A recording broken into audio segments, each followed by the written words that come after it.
Dandadan, dandadan, dandadan, dandadan, dandadan, dandadan. Dandadan, the greatest anime in the history of anime. I guess it's the show that everyone's talking about, or was talking about, depending on when you're watching this video. It's pretty damn cool with amazing designs, animation, character, blah blah blah blah blah. We know. So let's ruin the show and draw them the only way I know how to, as funny, stupid, American-looking cartoon characters. I'll rough out some designs for Okarun, Momo, and Momo's granny. So make sure to watch this whole thing to the end, where I combine all the characters together into one big poster that you can hang on your bedroom wall. Wow!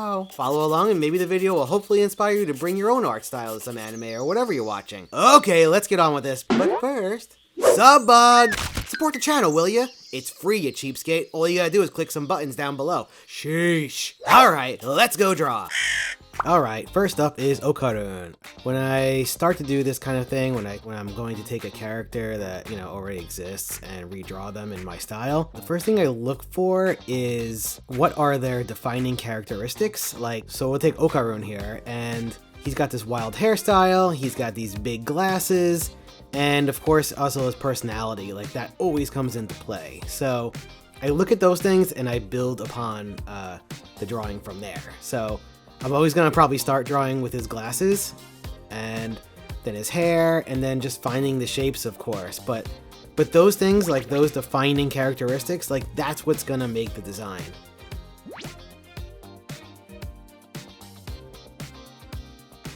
And I kind of know, in my head, I want him to be short. Out of the three characters, out of him, Momo, and Grandma, I want Okarun to be the shortest. He is kind of the weakest character, if you know what I mean. He's nerdy, he's nebbish, he's always worried, he's insecure, so that's his personality, so I want that to come through for sure. So trying to find his defining features, his glasses, I keep going back to that. And I kind of drew them like Coke bottle, really thick Coke bottle kind of glasses. They almost look like goggles, and not really into that because they are actually kind of thin framed glasses, but they're huge, big circular glasses.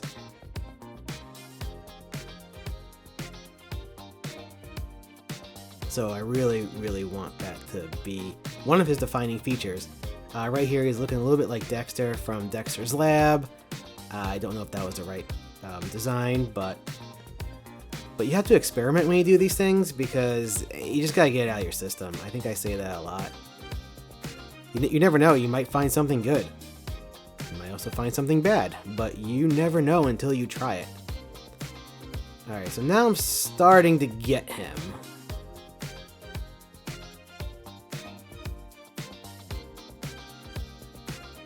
And my designs are always kind of graphic. What I mean by that is that they use simple shapes. If you look at his body right here, you'll see it's just a rectangle. There's not a lot of depth or dimension to it. It's kind of a flat shape. I love that. That's what I always try to do.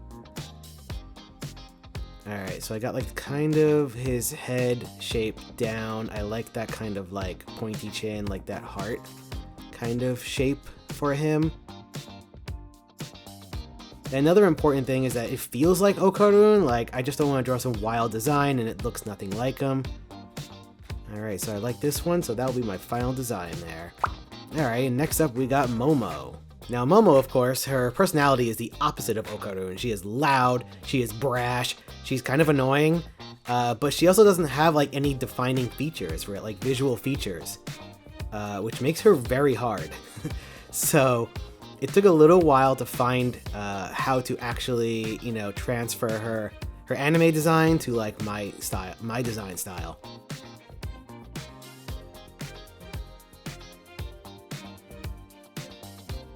So yeah, I'm just trying to find her here. I've noticed that she has pretty thick eyebrows that I can exaggerate. That's the other thing too, is yeah, take your defining features if they have them and exaggerate them. So she also has a spiky thing on top of her head. I wanted to use that a little bit bigger than what is in her original design. Kind of exaggerate that. And her proportions are kind of the same as her original design. you can tell that like I'm not really pushing her in the weird ways that I pushed Okarun. You know, she still has that girl body, that teenager body. I'm going a little bit graphic with her, but not too much. And yeah, she's really hard to kind of find her features. Yeah, she's got those earrings. She's got things like that, you know. She's got that bow tie, which, hey, you know, I thought maybe I'll make it really big. Maybe that's something. I don't know. You never know until you try it, right? And now I'm getting a little bit more confident in her. And yeah, she has that X that goes in front of her eyes, or between her eyes, rather. And that's something I want to use. Again, big bow tie. I thought it'd be funny, but maybe it's just too much.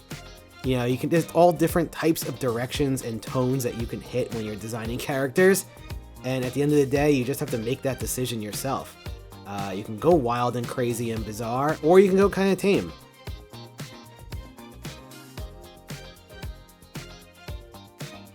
I think for this purpose, I wouldn't say I kept them tame, but I didn't do anything like super insane.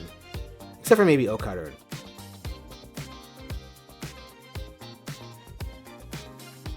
Alright, I'm really finding that her eyebrows and that spiky thing on top of her head is really... and the X-shaped hair between her eyes. That is kind of Momo. And giving her that expression, like a pissed off expression, because that's her personality. And you always have to design for personality. Super, super important.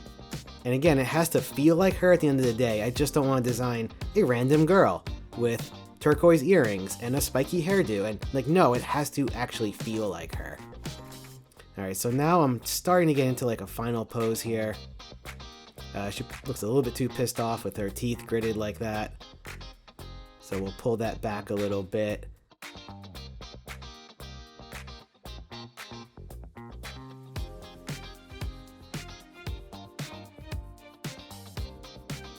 Then yeah, I'll keep filling in her features here and defining them a little bit more than how I drew them previously. So now I know that they actually work or not.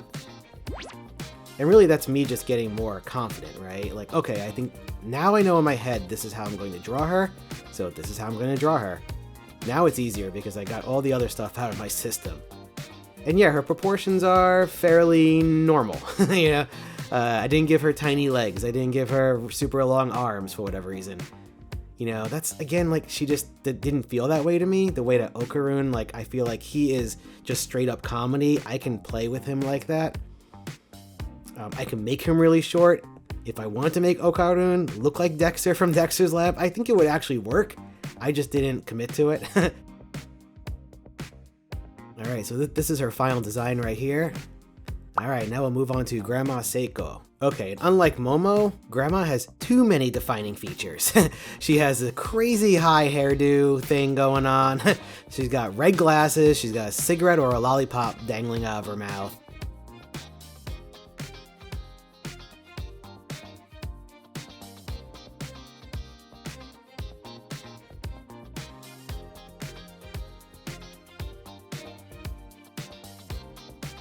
She has this really super cool, like, badass personality where she doesn't give a crap about anything. She has a cape. She wears a baseball jacket. I mean, she's got a dress. Her boobs are hanging out. Like, she has no pants on.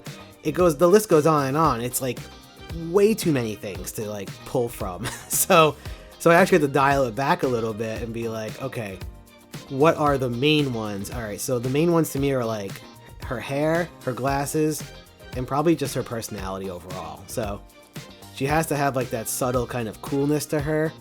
Again, like the I just don't give a crap.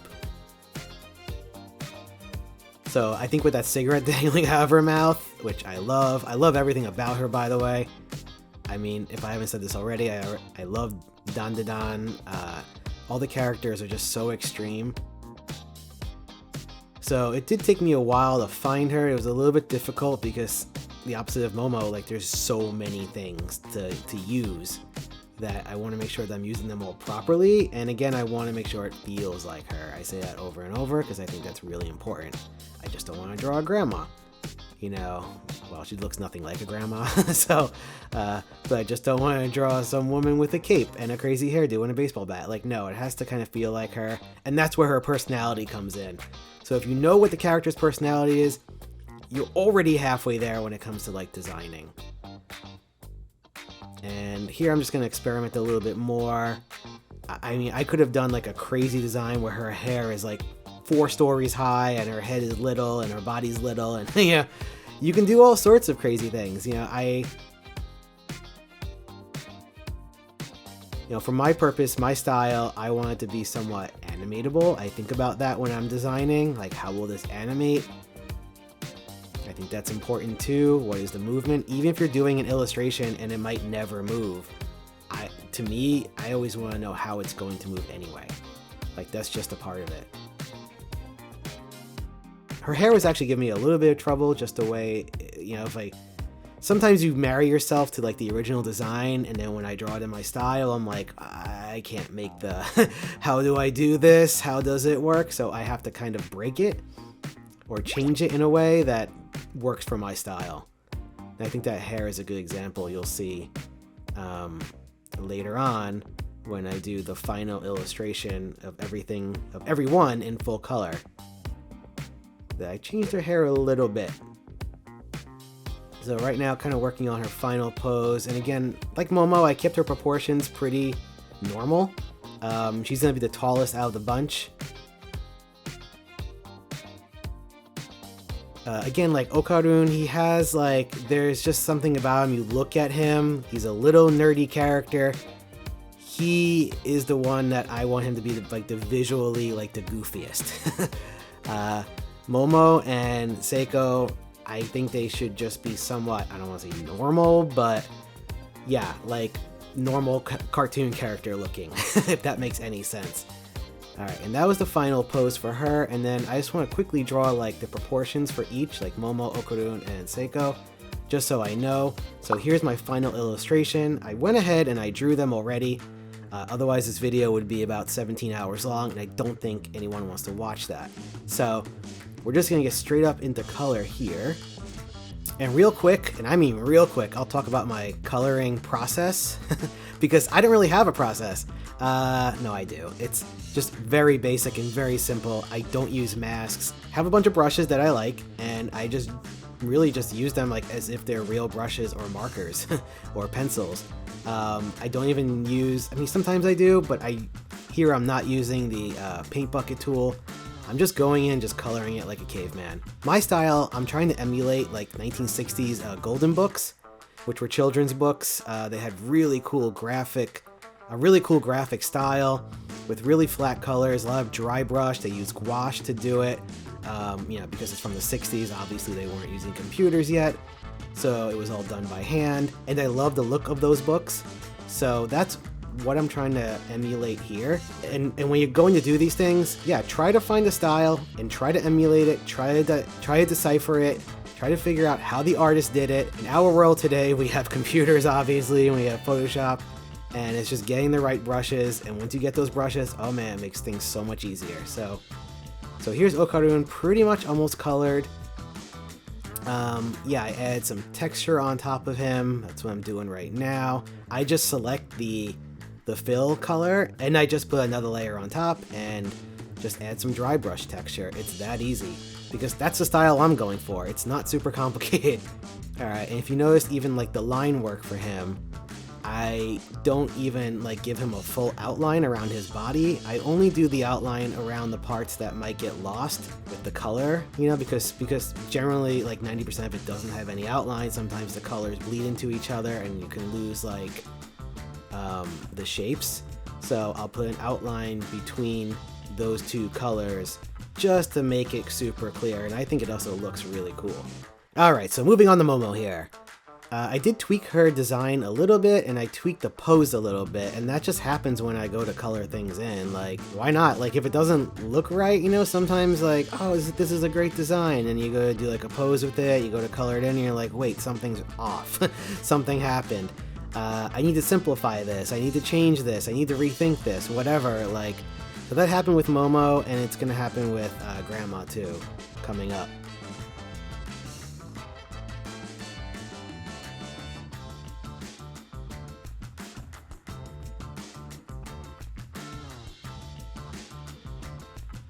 So luckily my style is very simplistic, so it's not hard to like move things around or change things. I shifted her hands around a little bit, I shifted her head around a little bit here after I sketched and roughed her, or after I roughed her pose out. That just happens, you know.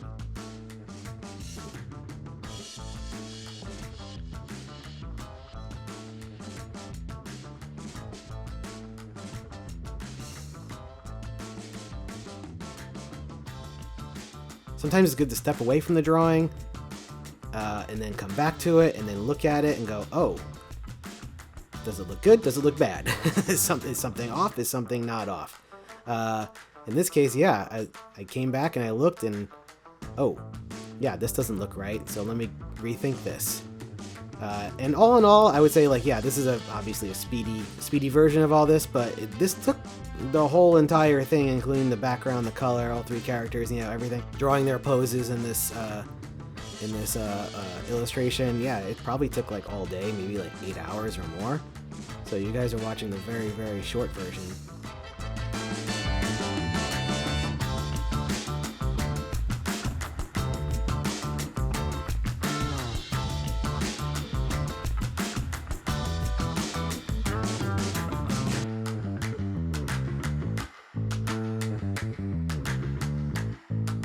Yeah, if the dry brush is too dark, I'll just lower the opacity. Super simple.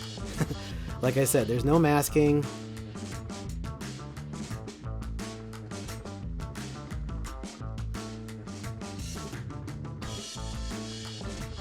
Now we move on to Seiko. Like I was alluding to earlier, there are so many things on her body. She has a cape. That's pretty complicated. She has a jacket. She has a bat. I definitely want her holding that bat because that's part of her, right? I think it wouldn't do the character justice if I didn't have her holding that bat. She's got a cigarette hanging out of her mouth.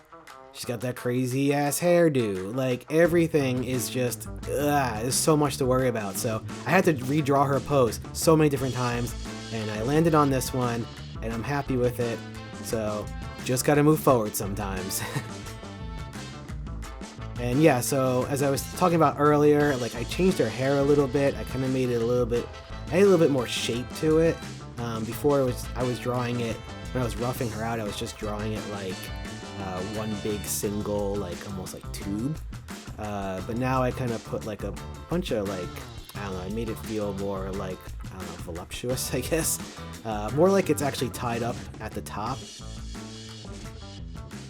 So even though like I draw graphic and and my whole style is, you know, kind of simplistic, I still want the character to have weight and balance and appeal. Those are very important things. And I can make videos upon videos about that stuff. Some of that stuff you just kind of can't even learn. You just gotta keep practicing and pick up good habits. But anyway, now I'm filling in some details for her. And I realized, oh no, her arm is too short. So I had to kind of do some minor surgery here.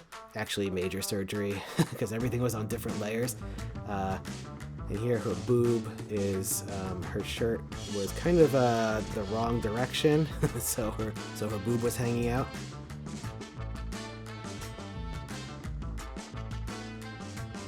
And for the bat, I wanted to kind of add a little bit of dimension in it with the shading. To make it feel rounded. And now just adding some texture, just selecting the fill colors, adding the texture. Super easy. Again, no masking. Anyone can do this. This is the easiest process. And again, if you have the right brushes, and the brushes I use, it's Kyle's Mega Pack. I think it's been around for like 50 years, so maybe 20 years, I don't know. But if you can pick that up somewhere, there's like hundreds and hundreds of brushes in there, but I just use the ones that I like, the ones that give me my style, the style I'm trying to achieve. And that's like the gouache brushes and dry brush.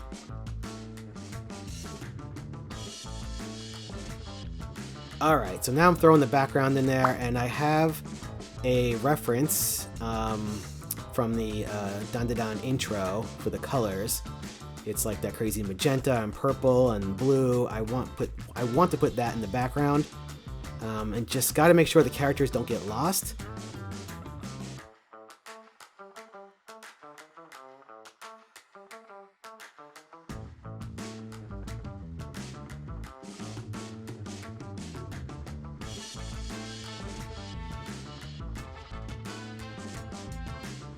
And I'm gonna move them around, shift them around so they're not touching each other. That's important.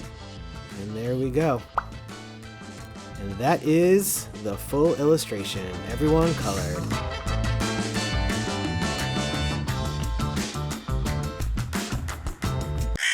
Now that's how you ruin a show. So how do you think the dandadan characters looked in my style? What show do you want to see me draw next? Do you ever think I'll fit into these old pants that I bought 3 years ago? So many questions! Let me know in the comments down below what you think. And I hope you learned something from this too, perhaps. Maybe. I don't know. I didn't. That's not the point. I always think it's fun to watch someone's process, you know? Alright, so until next time, keep drawing cartoons, my fancy fellow followers.